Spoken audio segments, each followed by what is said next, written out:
So the Las Vegas Raiders have officially started training camp, and the team is now on the football field, and they're out there practicing. And today we got a ton of clips coming out that I want to get into.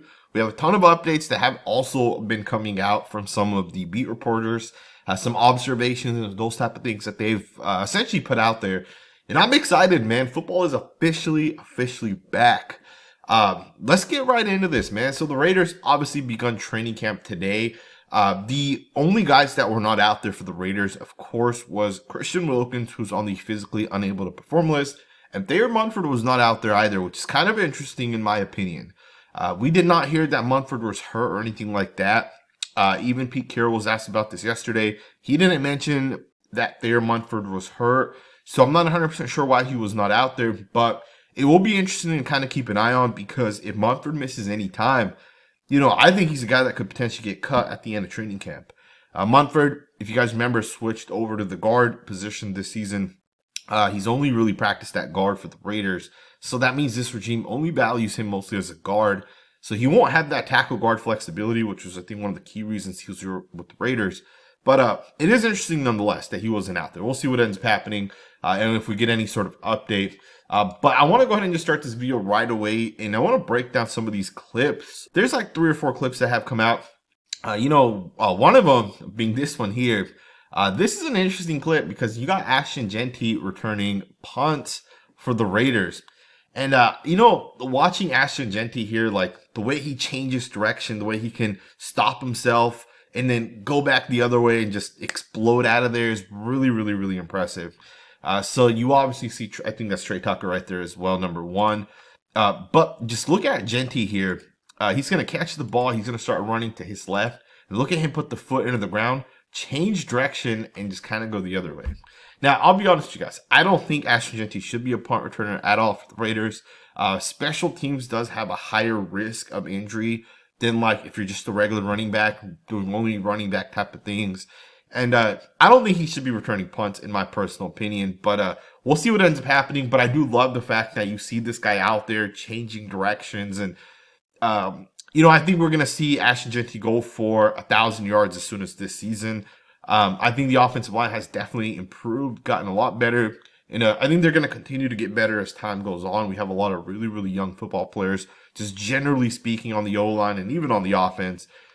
I'm excited as hell for this guy right here, man. We'll see what he can kind of do for the Raiders. It'll be interesting to see if he plays in the preseason.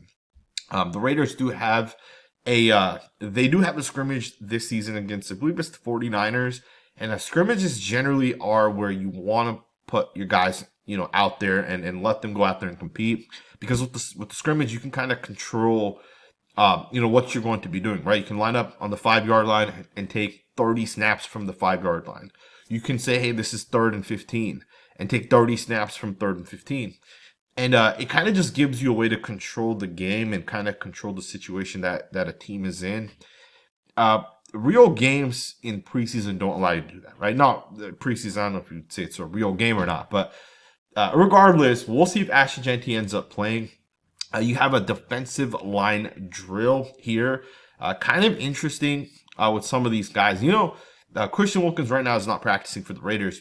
And Adam Butler is a guy that's going to have to really step up for the Raiders this season. And he's a guy I'm so excited to see what he can kind of do for the Raiders. He's always been underpaid, in my opinion, and he finally got paid this past season. He finally got paid what he kind of deserves.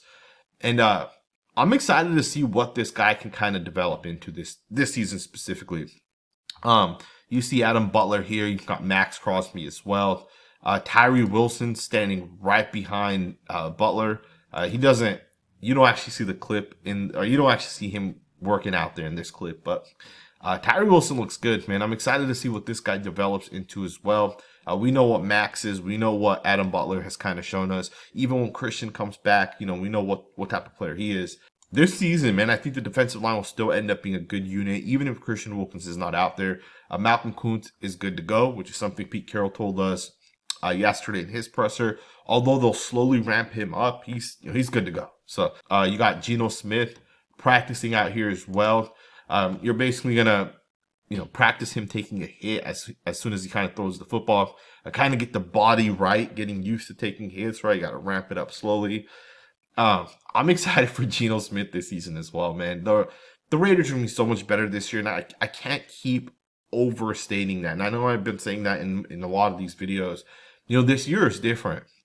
When the Raiders had Jimmy G, when we had Gardner Minshew, those weren't years where we actually had good quarterbacks. Those were years where we were hoping that these guys could actually be good quarterbacks.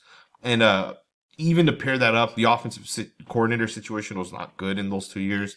This year, things are different. We have a quarterback that's proven to be successful. We have a head coach that's proven to be successful. We have an offensive coordinator that is one of the better offensive coordinators on planet Earth, literally. Right? Chip Kelly is one of the smarter minds when it comes to offensive football. Geno Smith spoke a little bit about this as well in his presser today. He talked about how Chip Kelly does a really good job scheming and putting guys in position to have success. And I think as an offensive coordinator, that's your main job. If you have Trey Tucker, you need to know what his strengths and weaknesses are, right? You don't want Trey Tucker running slant routes. You want this guy running deep. You want this guy getting some screen passes. If you have Dante Thornton, you're going to throw him a jump ball as opposed to a guy like Trey Tucker, right? You're not going to throw Tucker a jump ball necessarily. If you have Jacoby Myers, he's not a guy that's going to be burning people deep, but he'll run really nice dagger concepts, really, really nice, skinny posts and slant routes, out routes, those type of things. And he's the type of guy that can kind of create that separation as well. And the offensive coordinator's job is knowing what kind of fits your players and making sure you're putting your players in the best position. And Geno Smith talked a little bit about that in the presser today and just saying, Chip Kelly's kind of doing good things for the Raiders. And I say all that because I think when you have that on this team, there's not a whole lot of issues with this Raiders team. We talked about the defensive side, and we'll kind of get into this in some of these updates. But we talked about the defensive side, and kind of the unknown, and then corner and safety is a position that we kind of, we've really been hesitant with. But Pete Carroll doesn't agree with that narrative, right? Yesterday, Pete Carroll said this is one of the most talented and arguably one of the better secondaries that he's had. And Pete Carroll's had a lot of really good secondaries, and I agree with the notion that Pete Carroll, Patrick Graham, these guys know what they're doing with secondary specific type of players, and they just kind of know what to do with this from a scheme aspect. And I think the Raiders secondary is going to be a good secondary this year as well. I have trust in those two coaches to get it right. Let's go ahead and just look at a couple more videos, and then there's some training camp updates and observations. Some of the things that actually happened in camp. You have a video here posted by Vegas Sports today. They have a video here where it's basically a first look at Jamal Adams. Here he is, number 33. Jamal Adams is a massive, massive human being. Do not overlook this guy, man. He was a 6th overall pick for a reason, an all-pro player, multiple Pro Bowls. He was one of the highest paid defensive players in the NFL for a reason at some point. The guy's a really, really good football player, and I'm excited to see what the Raiders are going to do with this guy this season. In fact, earlier today, John Spytek did he did like a radio interview where he's kind of walking around. He walked up to some of the beat reporters, and he did a quick little interview, and he was asked a little bit about Jamal Adams. And he said something really interesting. So John Spytek said on the radio station here that they have a plan for Jamal Adams. The plan is he will be playing closer to the line of scrimmage. They don't see him playing at the typical free safety position.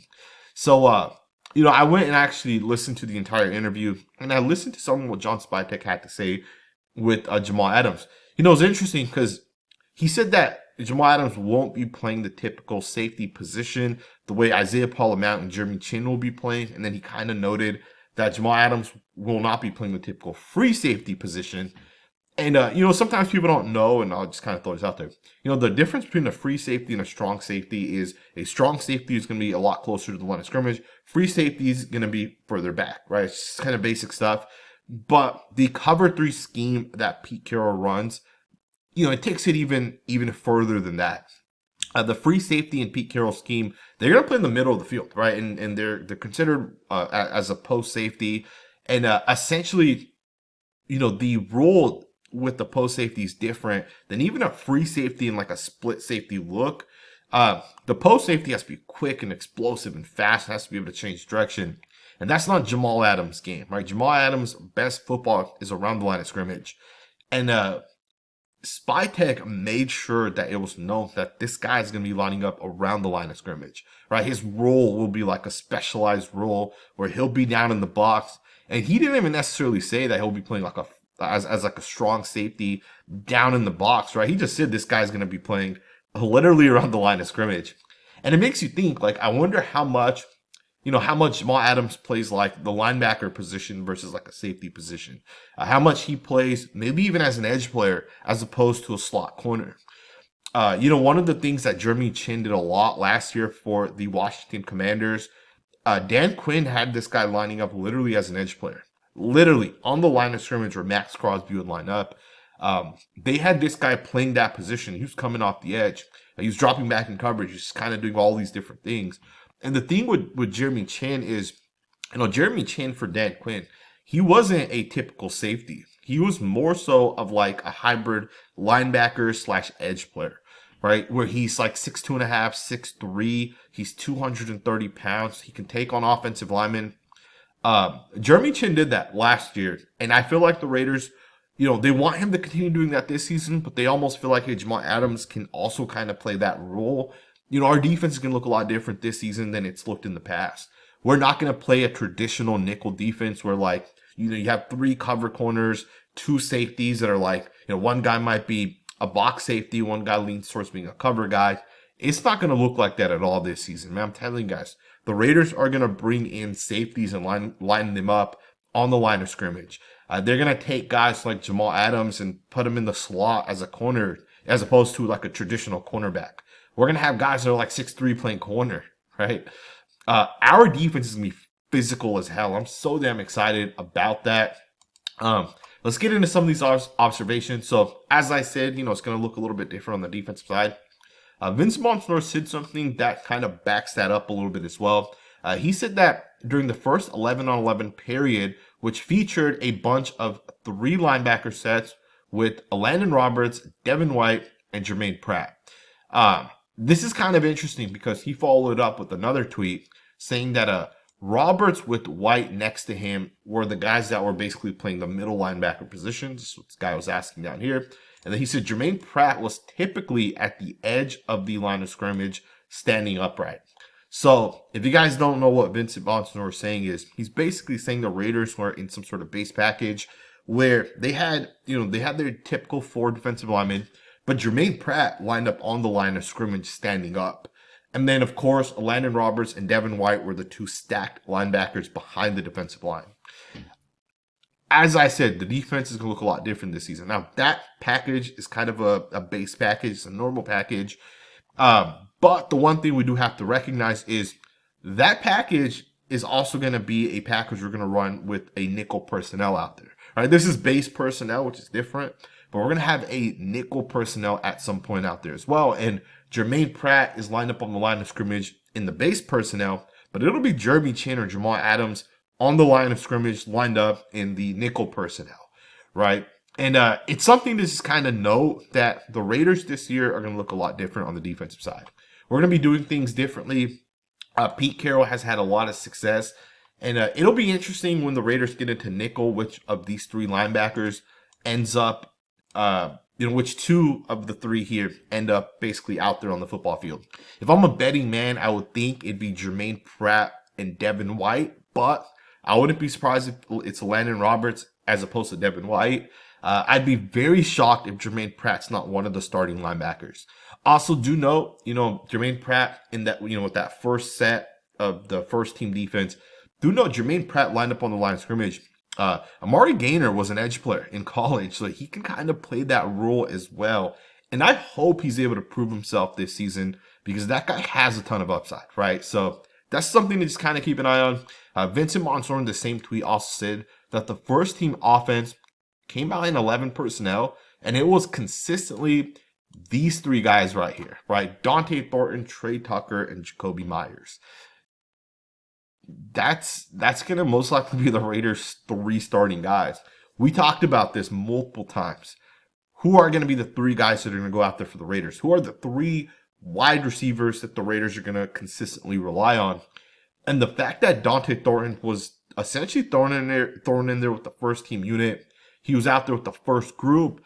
that tells me the Raiders value him as your starting wide receiver, even at this point over Jack Bech.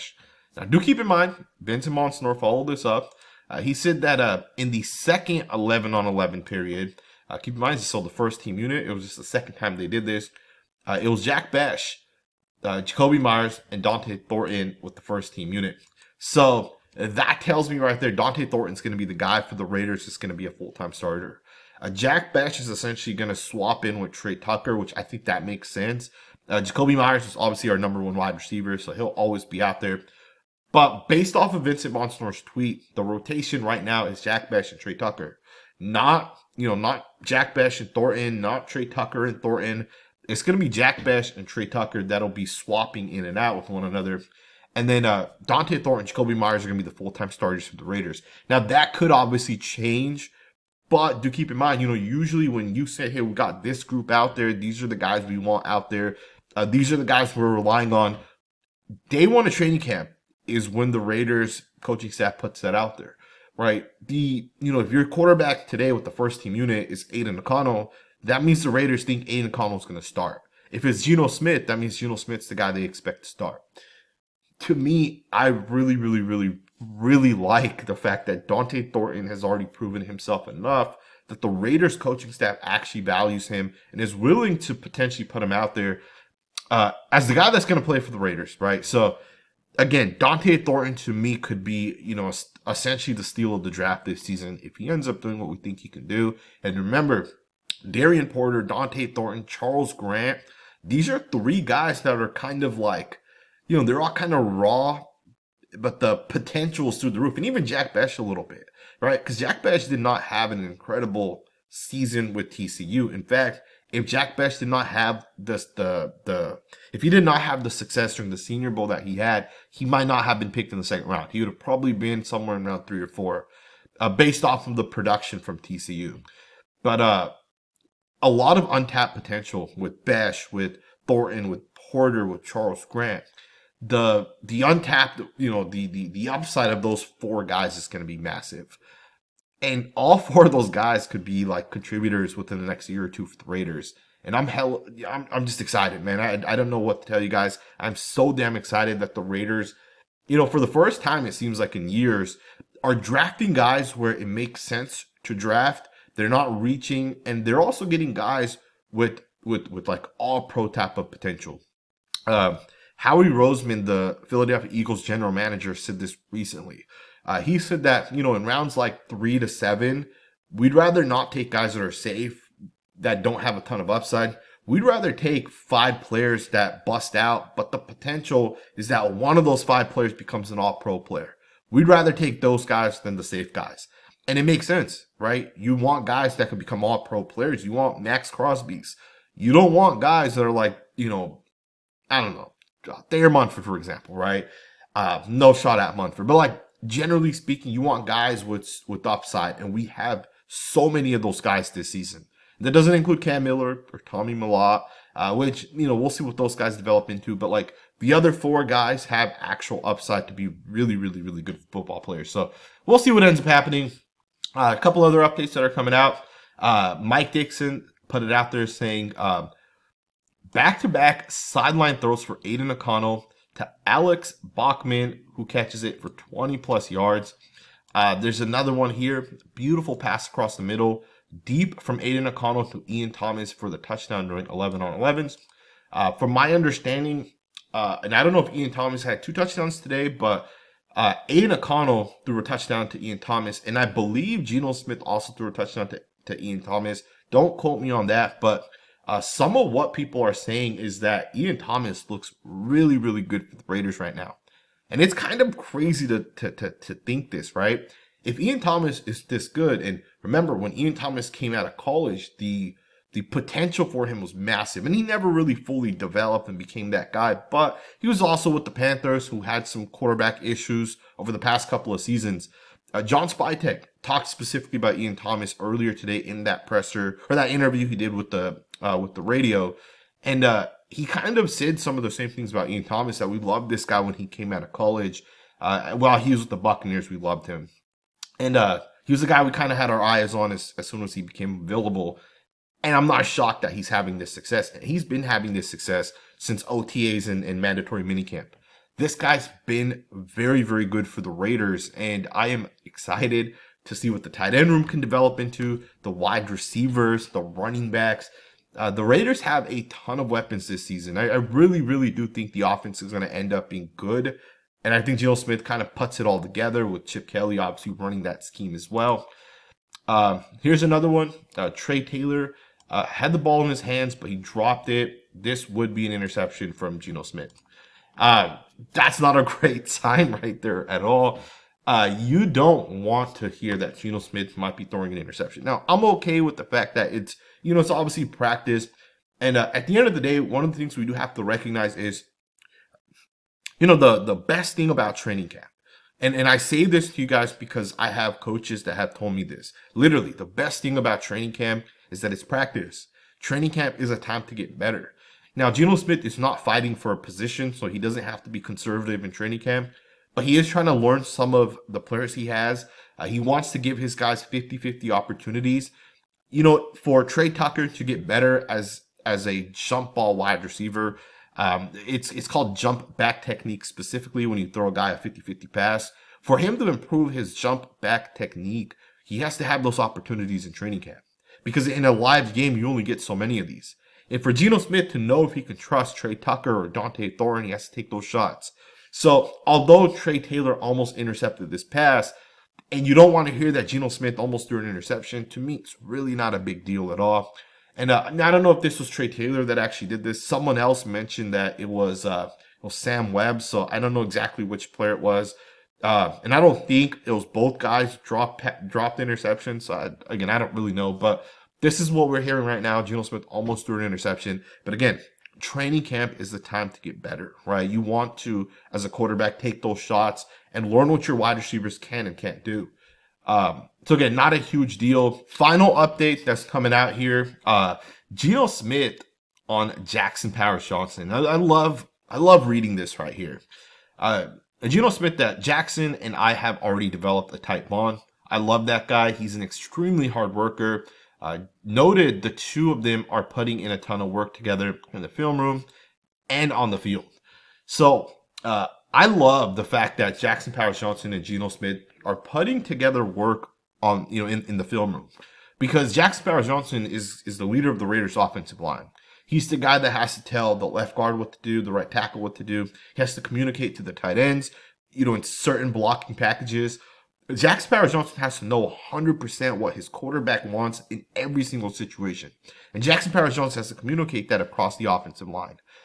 And the fact that him and Geno Smith are getting, together on the same page is absolutely massive for the Raiders, because we have to keep in mind last year, Jackson Powers-Johnson, he didn't come into the Raiders camp as the starting center. He wasn't even supposed to play center for the Raiders. He was actually marked in as, hey, you're going to be a guard this year for the Raiders. So he didn't have to do a lot of this stuff last year. In fact, he kind of came into the season. He took over the center position. That was without the actual training aspects of it with your quarterback. And there are things as a center you have to know that you and your quarterback have to be on the same page with. The language that the quarterback and center speak is going to be a little bit different than the language that the center might communicate it to the other guys on the offensive line. Right? It's a little bit different in terms of the verbiage. And I love the fact that these guys are putting in the work in the film room, of course, on the field as well. Geno Smith also said maxx and Powers-Johnson are attached at the hip. I don't know what that means. At the hip, sorry. He also said maxx and JPJ are attached at the hip. There you guys have it, right? Maxx Crosby, Jackson Powers-Johnson, they're fighting one another, right? To see who can get in first, who can put in more work, who can put in more effort. And I'm going to go ahead and remind you guys once again, I think Jackson Powers-Johnson is going to become the best center in the NFL within the next year or two. I think he's already a top 5 center. It's kind of crazy because a lot of people don't have him ranked that high, which is kind of crazy, but it also kind of tells you, what's real and what's not real, right? Jackson Powers-Johnson is elite. You can already see it in this tape. And I can guarantee you guys this year, Jackson Powers-Johnson will be considered, he might be the Raiders' best player, truth be told, right? That's over Brock Bowers, that's over Maxx Crosby. And it's kind of crazy to think because Brock's probably the best tight end in the NFL and Maxx is arguably the best defensive end. I think that's how great Jackson Powers-Johnson is about to become. And I think, he's already kind of shown that to me last year, but I think he's going to show the world that this year. And, remember, I'm the guy that's telling you guys that first. So I hope you guys enjoyed this video, man. Love the fact that Maxx and Powers-Johnson and Geno Smith are putting in the work, and they have this team 100% believing this is the year for the Raiders, man. We're gonna make the playoffs. We're gonna have some, we'll have some wins this year for the first time in 20 years in the playoffs, and we'll be competing for a Super Bowl this year, man. I'm almost 100% confident in that. So let me know what you guys think, man. Thumbs up, subscribe, and I'll see you guys next time with another video.